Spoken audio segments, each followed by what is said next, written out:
could all be just kind of going like, I don't get it. How is this possible that a whole bunch of humans could be so not getting something? And this is the answer. I think an aspect of it is Stockholm Syndrome. It's a very complex way of putting a large mass into this state. And it's kind of like cattle prodding, shock, induce fear en masse. And then back to little carrots, little elements of hope. And then some more cattle prodding, trauma, and then hope, and then a little cattle prodding, a little hope, a little cattle prodding. And gradually more and more people get more and more confused, more fearful, less in need of true knowledge, and more aligned with wanting to judge others, and quicker, too. Probably, yeah, anyways. You get the drift.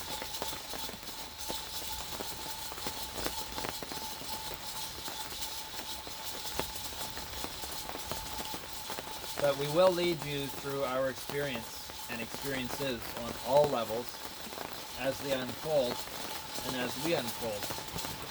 Because for no other reason than the information will be available on Facebook and on YouTube if ever anyone wants to go back into time and history and see the truth when they're ready for it.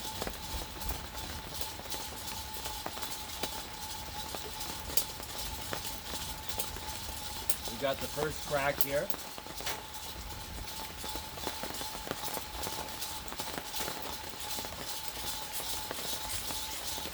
Your mouth better be watering, babe. It is a lovely cup in the making.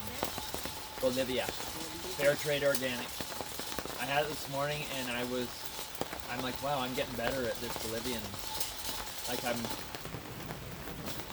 trying not to get caught up in time, okay, the time a little longer, and I'm gonna do it. Like, in essence, yes, it is that. But on another level, trying to stay out of that linear weighing out and bring it more into leaning into the intuitive side. So the measuring is secondary. Okay, lovely. Raven, would you like to?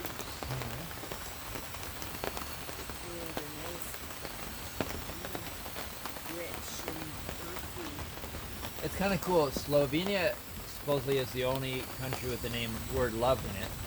Oh. Bolivia has live in it. Live. Oh, yeah. Just noticing. Love and live. Yeah. Okay, where is... Oh yeah, I put it in a Ziploc, the grinder. I like putting my beans into the grinder when they're still warm. I don't know, it's just something very luxurious about that. Oh, going back to when you're being challenged and all that stuff beating down on you. At risk of it being distraction, it is very important to indulge in something that is heart-opening and self-care oriented during these times. You can't just stay in trauma with your teeth locked, bracing for the next blow. You have to, in my opinion, my experience, I think Raven's as well, you've got to find resourcing moments. Even if it's fake it till you make it. You have no idea. There could be a little moment in your fake it till you make it moment, if that was the case, where it was not fake. And that one little moment within the moment could be so resourcing. Time and space, future, past do not exist, and in this, even more so. So healing, I found this out through soul printing in my 40 years experience as a practitioner, and at the time the only soul printer, and therefore I guess the expert on soul printing, seeing I developed it for whatever that's worth. but I learned that, no, I forgot what I was, I learned,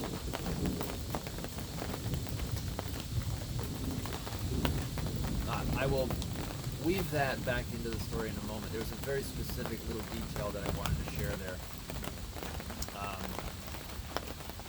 But with soul printing, that whole experience with people and going through their personal experience and reasons for that healing experience,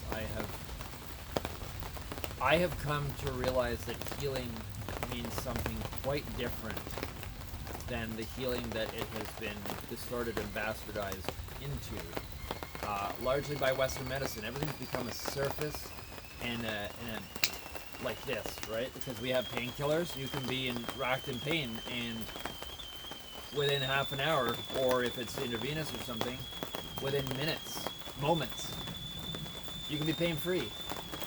It's an accomplishment, but it's not a great advancement, really. That's something we've been able to do for quite a while. But to actually heal, and what does heal mean? It doesn't mean a surface thing. It doesn't mean just make it look nice. You know, you're trying to sell a car and you just get rid of that little bit of rust. Oh, that looks good. Now it's a better truck. Well, healing, I've learned over time, may not be what you think it is. You may have itchy skin for 2 years and it's driving you mad and you're scratching too much and blah blah blah, and all you want is that itchy skin to be gone.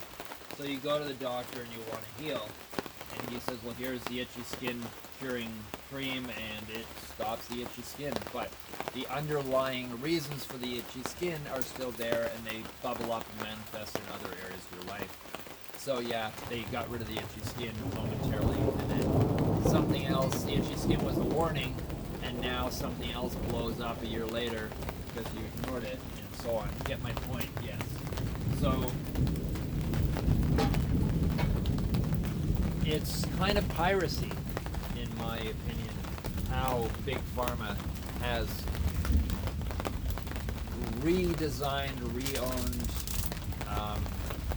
claimed a lot of these concepts and terms for their own. And in the process, which of course you have to do, because you've got to discredit, you ridicule those that came before you.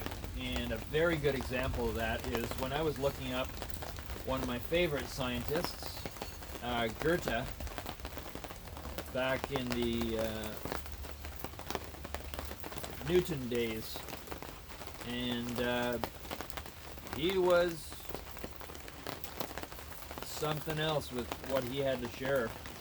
But Newton had a kind of science that was easier to make money on and advance in a more structured manner. So of course Newtonian science became the science.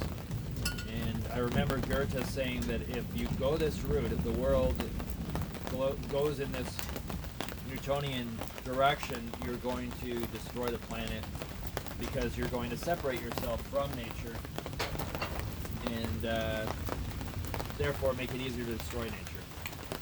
And I think we're doing that on many levels now. But pointing out that I looked up Goethe one of many times, just Googled. I want to just see what came up in the Google. And a bunch of medical sites referred to Goethe as a pseudo-scientist. So you see the arrogance that leaks through here, and it's very dangerous, if I may say so, be so bold to say this, not being a scientist. Actually, now I consider if you got a doctor after your name, or you're a scientist or something, I'm not impressed at all. I used to be. I used to think that if a book was written, it just meant it was true when I was a little kid. I once thought that an adult was as good as another adult. You know, they were like a parent. You know, they knew everything. Boy, do you ever grow and wake up over time. Some people don't. But anyways, we've almost got a beautiful beautiful Bolivian fair trade organic coffee. But just getting ready for my absolute love of my life. Smiling. I got a smile on her face. I think it's the first morning smile. It's difficult with pain to have the smile.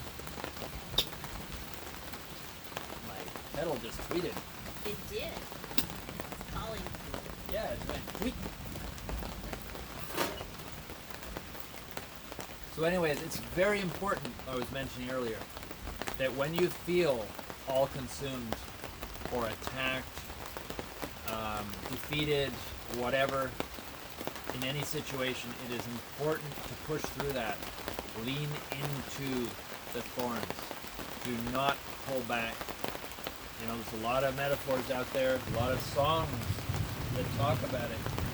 Like, don't run from the coming storm, this sort of thing. We're talking, of course, but yeah, don't run even from a physical storm. You can get out of its way, but it doesn't mean you're running from it. Yeah, we're enjoying it. We're enjoying it right now. But in a metaphorical sense, an inner storm, it is quite often more necessary to not run from it, because in running from something within you, you're actually creating that which you think you're running away from. And as you run from it, you build it like a snowball effect. And you've got this terror, nightmare thing following you everywhere, like a curse. But it's quite often can be a curse of your own making. By the running away from, you're feeding that. Many sacred systems talk about this in more flowery language, whether it's like Gnosticism. They call them entities, the archons. And in their system and their way of perceiving things from a long time ago, the archons, I won't go into it too much. I could do a whole episode on it, but if someone asked about it, I would. But the archons feed on fear. So you run away from something, let's just say it's this little gremlin thing, archon, that's invisible, but all it can do to you is make you fear. It can't get into you otherwise. So it inspires fearful something, and you start to run away from something, and it gets bigger as you run from it. So in essence, you are signing a contract by feeding this otherwise non-existent entity, just about. And this I see happening all the time right now. So we are aware of this, and we do our best when we catch ourselves in the act of running from something not deserving of that fear. We remind ourselves what's happening and what we can do about it. And we can. We have full control. And I will remind you right now, and when I say what I'm about to say, any of you that have critical thinking, judgment to the words that I'm about to say, just consider the idea that that judgment is not your voice. I've had all my life this overcritical thinking. I've done workshops where I'm supposed to try and visualize or feel something and see if it comes in an image or a color, and it doesn't come through, and I start cutting myself down or cutting the system down. Oh, this is too new agey, or oh, this is whatever. So I don't put in the work as much as if I believed in it or believed in the possibilities. So, oh yeah, oh, the smell of this is superb. I'm going to get your cream. Excuse me for a moment.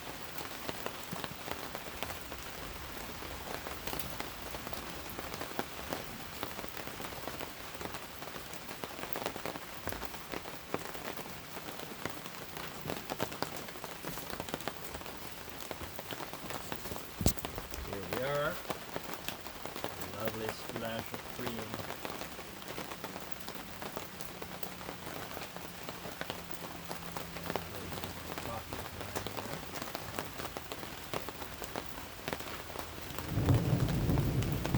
Okay. Maple syrup.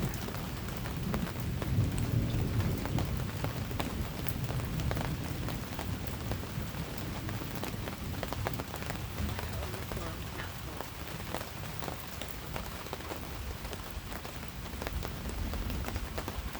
Oh, here's a little bit of maple syrup.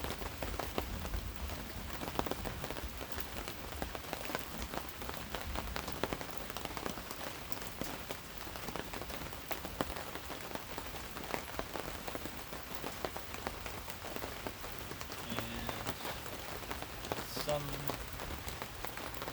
thing just to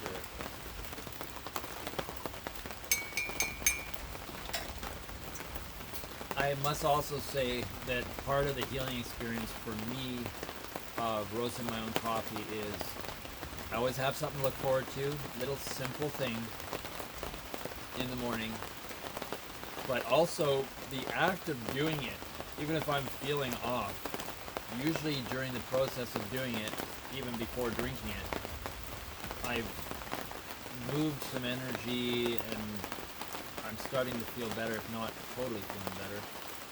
Got a little chipmunk running from thing to thing there. Yeah, he's up in the little ranger there. I'm just watching chipmunks because I want to be sure they're not making nests in my vehicles. I parked my ranger on gravel. I'm realizing now it's less likely that something's going to get up into the engine, but I just watched the chipmunk jump up somewhere. So, anyways, this is Raven's. So weird, man. Sweet in coffee. It's just such a alien thing. Alien.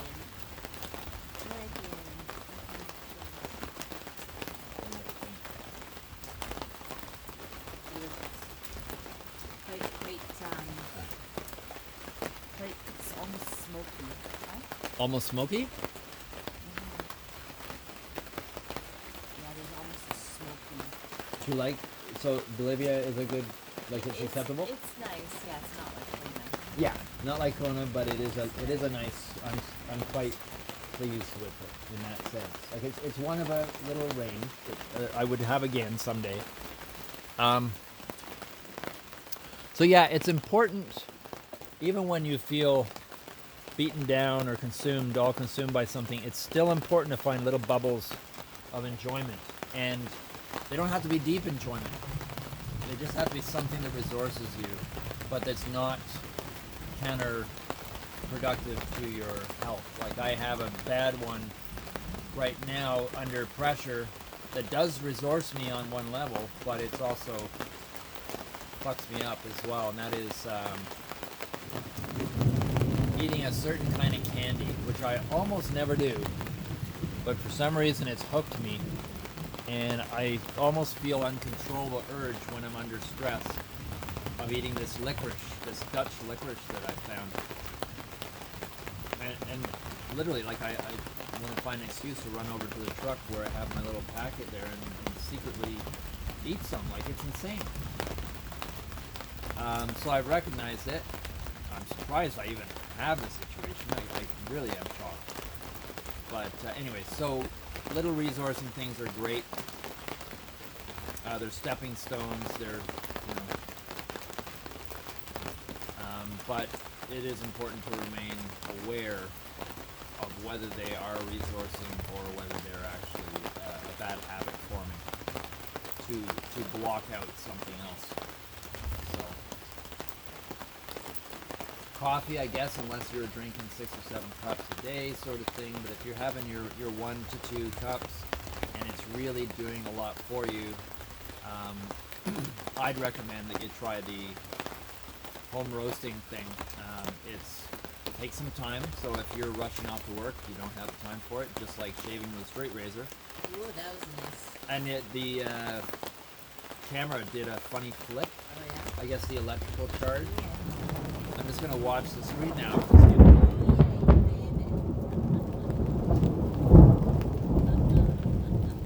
try that again. Okay, didn't work that time. Give it a go. Okay, see if I can do it.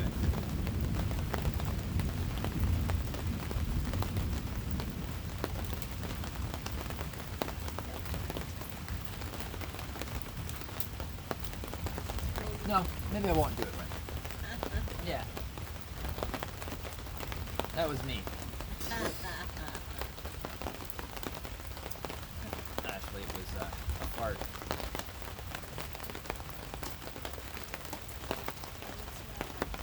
It's looking nice out there. Very fresh. Last night's rain and winds blew the cover off of our little greenhouse here, but it was only draped over. It wasn't fixed yet, but it does emphasize why it's so important to fix your covers on your tents and tarps and things. But this cover is definitely to make it through the winter, and this frame, which is, I can already tell how flimsy it is. I think we're going to have to reinforce the frame with something, with supports, and then also reinforce the cover with some tarps of many different thicknesses and sizes, I think. Because I think for all three of our big tents, they're to make it through the winter.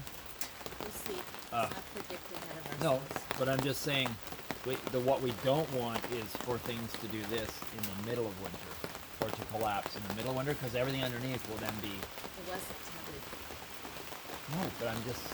You know what I'm saying. Yeah. You know what I'm saying. I just know what it's like to have a car tent collapse in the middle of winter, and then at that point you can't do anything. Which, in our case, we just didn't park our car there. But in this case, if you have a whole bunch of stuff under there and it's middle of winter, what do you I do with know, it? but it's also under the tree branches, so I think there's some protection there. Some. But it didn't protect from this coming off. No, but that was because it wasn't tethered. It was the wind lifted it up, which Yeah. is interesting to see Yeah. actually how it just went. Boop. Yeah. You gotta know your wind directions too, right? Yeah. All good, babe. It's all good. Every little thing gonna be alright. Yeah, Raven just reminded me. That message over there, I should get a little closer. Every little thing gonna be alright. So there it is. Beautiful nature. I had said I was going to collect pine needles to make some tea this morning. So I think I'm going to do that. So we have a nice big thermos of it for throughout the day. Sounds good. I gave the dogs some treats to just take them through this rainy period that we aren't going to be kind of hanging out with them too much. Just because it's wet and yick. And I had certain things I was going to do. I guess I could still do them if it eases off a bit. I wanted to pick up some of these big containers for water. I've got 4 of them waiting for me, and they're made of black plastic, food grade. So I want to start getting these things set up for more water holding. And I also want to, I've priced out eaves troughs for this barn here. 2 60-foot lengths with attachments to come down into the containers for water reservoirs, because there is a lot of water that collects when it rains, and we're losing a lot of it. So it's about $500. It's going to cost us to get all the material, and then I just have to put them up. And then this whole roof is going to concentrate, collect, consolidate the water every time it rains and put it into these buckets that we can then use for gardening and dishwashing and so on. It is doable, folks. It's just, it does take a lot of time and thinking to gradually get on top of a way of living that most of us haven't been exposed to, and a way of valuing too. and a way of conserving, like water in this case. But I haven't seen that chipmunk move. I'm gonna go over to the Ranger there, that little vehicle. Anyway.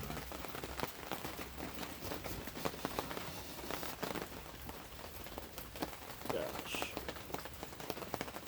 There. Let's see.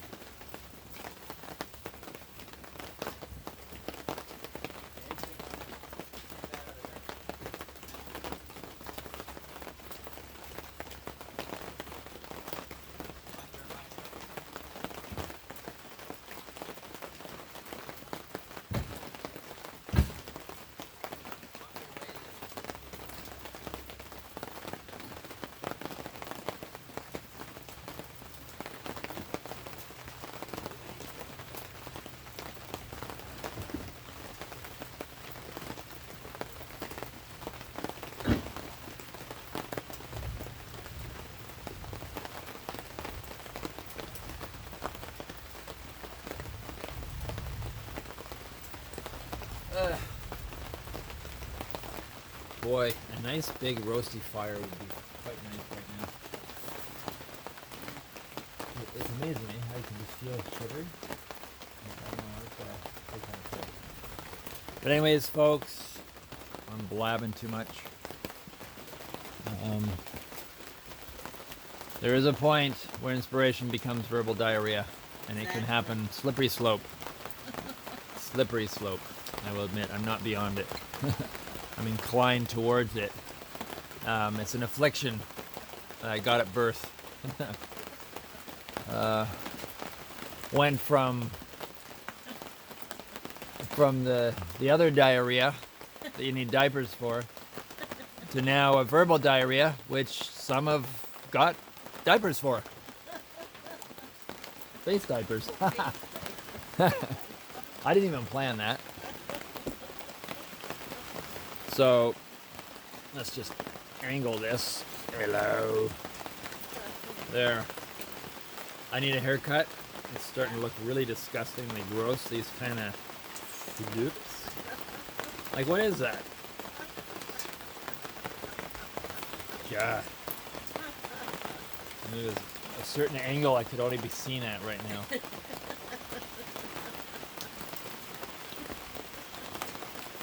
But not this side, see? Because then you get the sloop.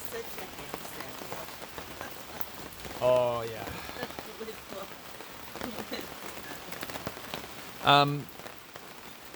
I grabbed some stuff from the hardware store.